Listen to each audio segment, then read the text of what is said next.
Usai aniaya anggota GP Ansor, Bribka EW meninggal. Kapolsek dan Wakapolsek Ambon dicopot.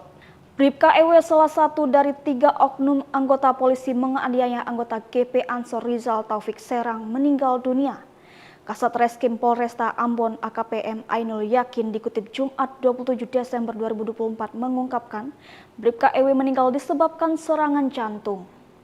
Bribka EW meninggal dalam perawatan Rumah Sakit Bayangkara, Kota Ambon 24 Desember 2024. Kasih Humas Polresta Pulau Ambon dan Pulau-Pulau Lis Ibda Janet Luhukai menyampaikan jenazah Bribka EW dimakamkan pada hari yang sama sekira pukul 12.30 waktu Indonesia Timur.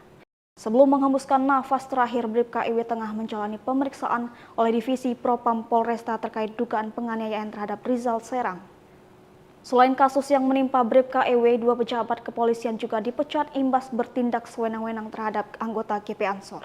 Kapolsek kawasan Pelabuhan Yos Sudarso Ambon Aditya Bambang Sundawa dan Wakapolsek Ibda Aditya Ramanda dicopot dari jabatannya.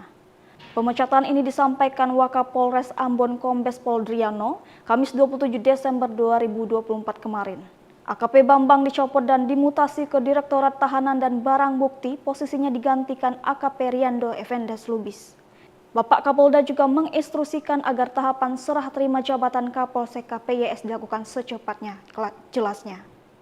Kejadian bermula saat Bribka EW meminta kader GP Ansor Rizal Taufik untuk putar balik, namun tak terima lantaran melihat kendaraan lain boleh melintas. Hingga akhirnya cekcok tersebut tak terelakkan dan bahkan kader GP Ansor tersebut mendapati saksi penganiayaan dari oknum polisi lain yang menghampiri Bribka EW tersebut.